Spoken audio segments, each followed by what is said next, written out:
Greg Powers. I'm out here at the THSCA Coaching School / Coaching Convention, and I'm with my man, RJ Bond. Coach, we go back a long time.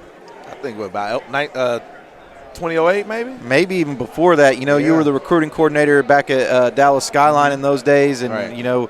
You've seen a lot of talent throughout your days, but you're also a guy who I feel like offers a lot of wisdom to offer recruits and their families throughout this process. And now you're the campus recruiting coordinator at Crowley, where you're overseeing not only football, you're overseeing some other sports as well. What's that role been like for you? Man, this is my first time. I'm really excited.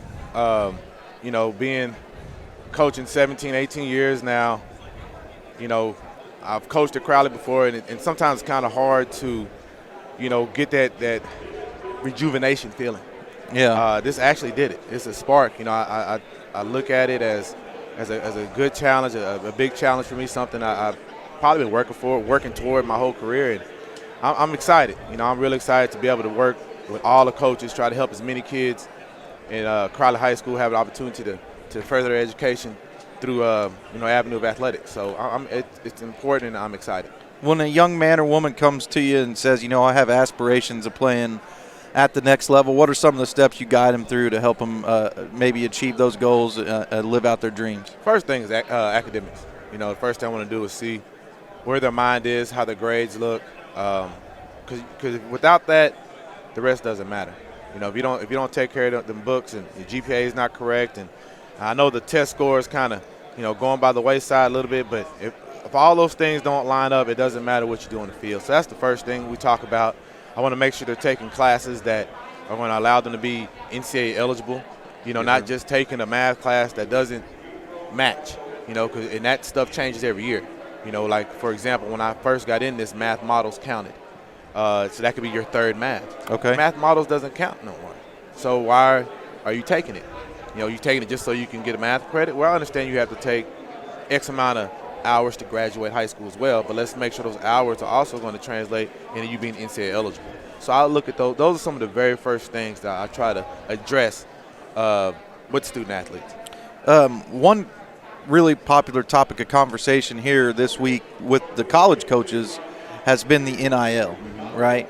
And we hear all the time from the college side of it, right? Like we hear all the time or see, Bijan at Texas is driving a Lambo or something like that. But what is like the feeling in a high school locker room as it relates to that stuff? I know it doesn't translate to a lot of players and recruits and their families necessarily, but the perception is now that everybody's getting paid when that's not necessarily the case. How do you navigate through that, and what's basically the feeling kind of behind the scenes for a high school staff, a high school recruiting coordinator? Well, one thing, and it's not just so much unique to Texas, but the fact that while they're playing, they really can't sign anything. Right. The UIL is not allowing them to do that. So, yes, it's an issue, but it's not an immediate thing because some of them, they're not allowed to do it anyway. And what I would tell people or tell these student athletes is a lot of it has to do with, how you're recruited and where you're recruited to. If you're a kid that's being recruited to A&M's Kingsville, that's not the same as being recruited to A&M. Right. So if you get an NIL from A&M Kingsville, you're that's amazing, but expect one or you're probably going to get one from A&M. You got to kind of look at your lane, run your race. You can't, I always say you can't look at nobody else's pockets. I think it can, in ways it can have kids, which is kind of fun to say, in a way it can have kids commit for the wrong reasons. If you say committing for money is the wrong reason, everybody wants money. That's why we take different jobs. Right. But that might not be the best situation for every kid. Right. Money doesn't always make everything right. Sure.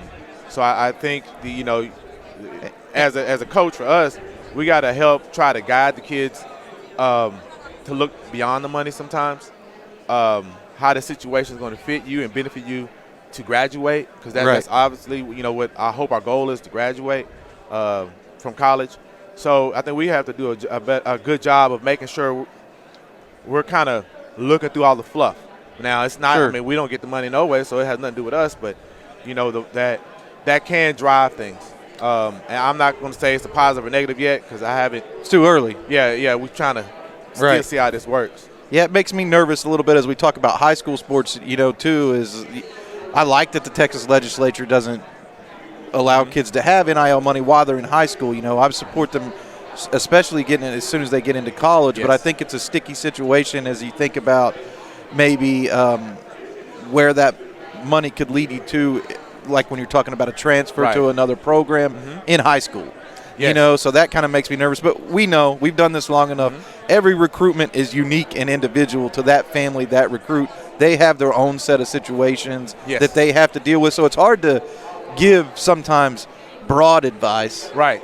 Because, you really have to focus on that individual, So that's how at least that's how I No, you're right. Some people are in a situation where that money it can help and be used right now. I mean, I'm in a situation, I know I teach, but NIL will help me too, Yeah, no doubt. And you had said something earlier, and we had kind of talked about this, about transferring.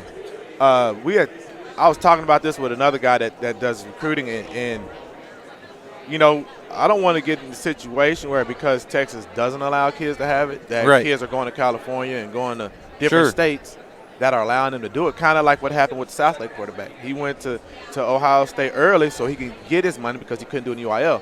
I don't want Texas to start losing their top guys because we do things a different way here. And I hope it doesn't get to that, and I would hope that those colleges that are recruiting these kids aren't wanting them to do that either. I can give you the money out here in California, so come to a school in California and play, and leave, just Florida, wherever. I don't want, I don't think it's right for college coaches to entice kids to do that either, so they can get the NIL earlier. I hope it doesn't come to that. Not saying it is, or not saying I've heard anything like that, but you never know. Once Pandora's box is open, you never know what's going to come out. Right. So, and once it's out, it's harder to get it back in too. Is. So I'm glad that, in a way, we're at least taking a slower approach. Yes. You never want to behoove anybody for getting a payday, like you said. Right. Like you want to support people that earn money on what they deserve, right?